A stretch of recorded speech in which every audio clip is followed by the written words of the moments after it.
We're at Citi Field. You can tell the planes are taking off here. We're with the Mets' new manager, Mickey Callaway. And Mickey, you're going to get used to that time. Yeah, I am. Hopefully it won't happen when a big at-bat's happening. Hey, congratulations on the new job. I really appreciate it. You know what? It's been a whirlwind so far, but really exciting. And if people don't know, he's one of the best pitching coaches in the game, regarded as, had a great Cleveland staff. Of course, you guys played the Yankees in the playoffs this year, but nonetheless, regarded as one of the best staffs in all of baseball. Making the transition here to managing, and the Mets. From the outside looking in, how did you look at this team? And now that you've had a chance to look at the personnel and study it, what do you see? You know, I think first and foremost, when I think of the Mets, I thought about their pitching staff and how dominant they can be.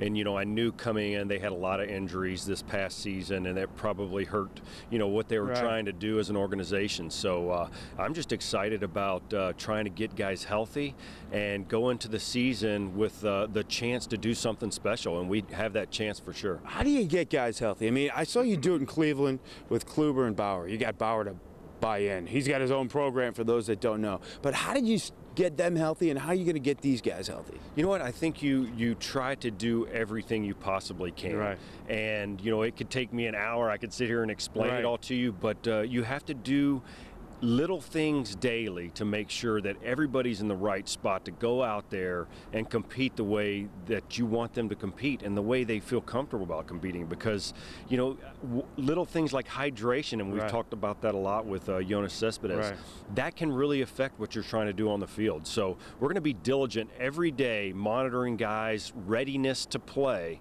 and start there and continue forward. People talk about analytics, and they say that you're well-versed in analytics.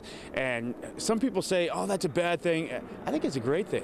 The more information you have, the more prepared you are. So how do you apply analytics, and how has the game changed since when you were playing, when you broke into the big league?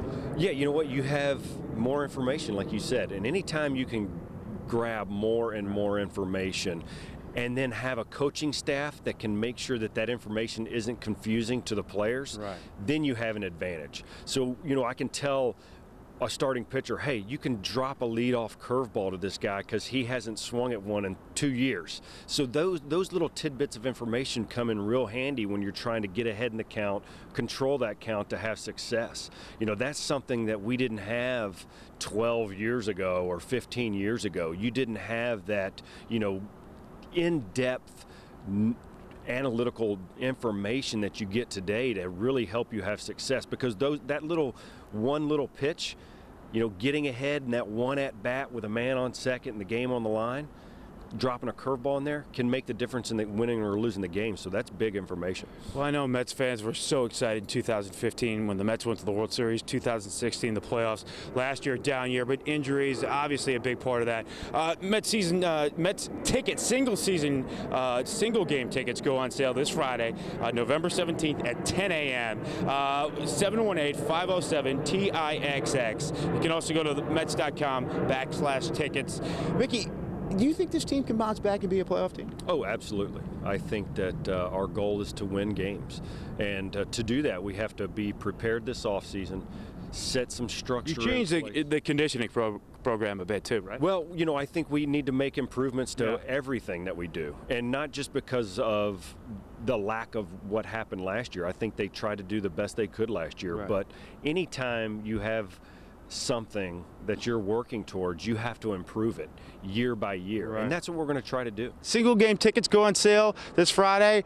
Why should fans be excited about this team? I know that a lot of injuries last year, but you think they can bounce back? Yeah, I definitely do. I think that we're going to be diligent this offseason to make sure that that happens, and they're going to get to see really great players, really great healthy players on a daily basis, playing the game the right way and with respect. And we're going to do it for the fans, because we wouldn't have jobs without them. So last hour we got to talk baseball, but now we get to know you a little bit better here. We know you were in Cleveland with Terry Francona, pitching coach, well regarded, one of the best pitching coaches in all of baseball. But what are you into when you're not talking baseball or around the game? You know what? I like to golf. I like to fish a lot. I live in the on the Gulf Coast in Florida and the Panhandle, and there's a lot of those things to do. I think we're still trying to figure out exactly where we want to live. There's so many great places in New York, and we just want to have something that's accessible to all the things that my kids would like to go do. They're huge museum goers and stuff like that, and I'm excited about the cultural influences that they're going to get here in New York, and something that's also very accessible to Citi Field, so I can get to work on time. Yeah. The subway's the easiest getting to Citi Field. We're going to spend a lot of time combating that here with the Mets. We got a great mental strengthening program, if I can call it that, and I look forward to delving deep into that part of the psyche. Mickey Callaway, congratulations.